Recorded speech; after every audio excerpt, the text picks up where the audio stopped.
Ang susunod na programa ay rated PG. Ito ay nangangailangan ng patnubay at gabay ng magulang para sa mga batang manonood.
Plan to get married, why?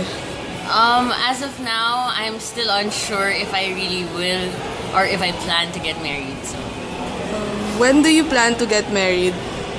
assuming I will get married, probably late 20s, like 28, 29. What do you think is the most important in a relationship? I think the most important thing in a relationship is communication. Married at 25 since I think that's a good age. And I think that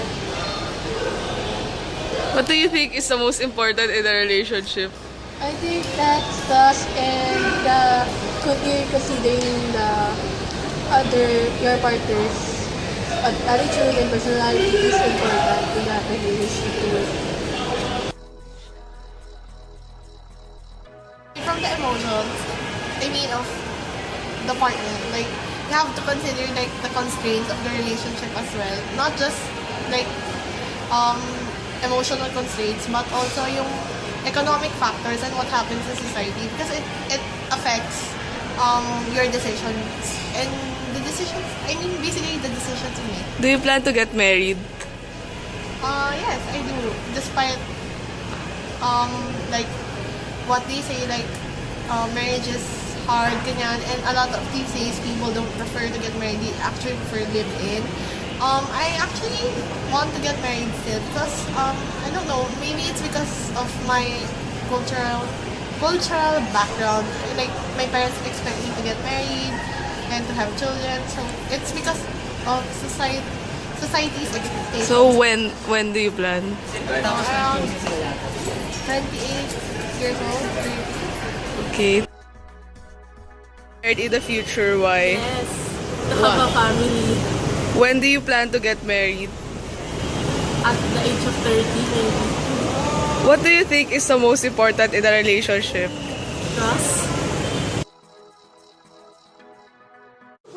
Hi, what's your name? Hi, I'm Elaine. Hi. So, Elaine, we have a few questions for you. First, do you plan on getting married in the future? Yeah, I do. Why? Because I want someone to spend the rest of my life with, no matter how cheesy it may seem. And it's no fun having a journey alone. And I want to have kids also. Okay. So, around when do you plan to get married? I want to get married when I'm economically stable. So that's around 27 to 29 years old, just before turning 30. So that I can have kids. Oh, okay. Yes. And lastly, what do you think is the most important aspect in your relationship? I think the most important aspect of a relationship is not just love, but the constant commitment that each person has for each other. Thank you, Elaine.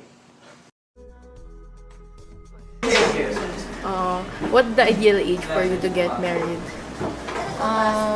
Around 28 to 30. What do you think is important in a relationship? For me, the most important thing would be trust. Yeah.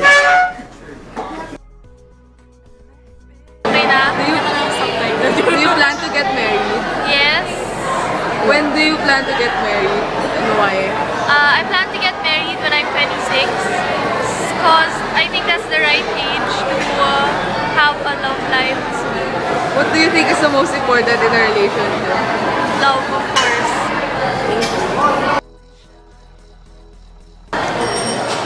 Do you plan to get married in the future? Why? Yes, I'm planning to get married in the future and for partner in life. When do you plan to get married? I'm planning to get married at the age of 28. So what do you think is the most important in a relationship? Commitment. Okay.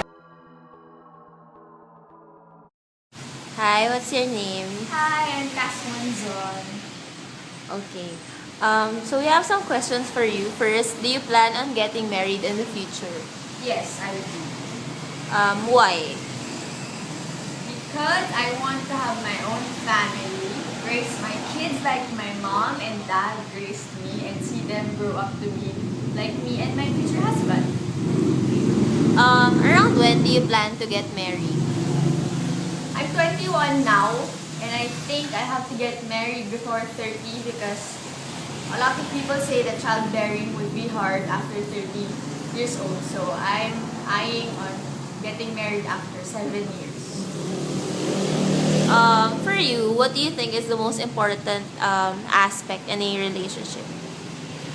Trust. I really think that any relationship must be built, of course, on love and on trust. That no matter what happens, your love will stay strong. Okay, thank you, Cass.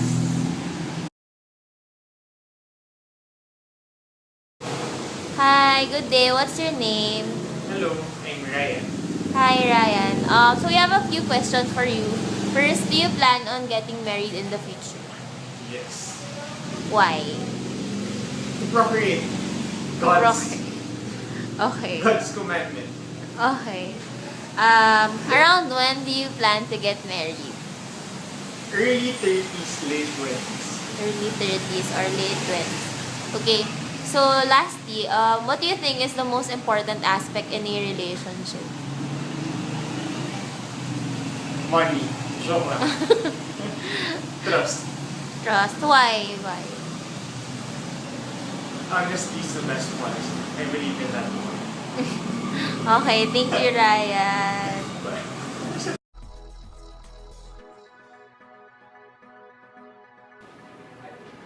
Do you plan to get married? As of the moment, no. Why? Well, right now I have so many plans for my life right now that I really can't think about marriage at this point. What is your ideal age of getting married? 33, around in my mid-30s. And then, what is the most important for you in a relationship? Trust among the two parties, at least. Do you plan to get married in the future? And why? Yes. Kasi masarap daw ikasal. Joke. Kasi marriage is the ultimate manifestation of love for me. Yeah, yun. What is the ideal age do you want to get married for you? Ideal age? Now. Yeah, pero hindi, I don't think there's such a thing as an ideal age. Kasi it's up to you kung kailan mo rin mahanap kung sino yung mapakasal mo eh. Hindi naman ngayon may hinahanap ka makasal ka na. What do you think is important in a relationship? Trust.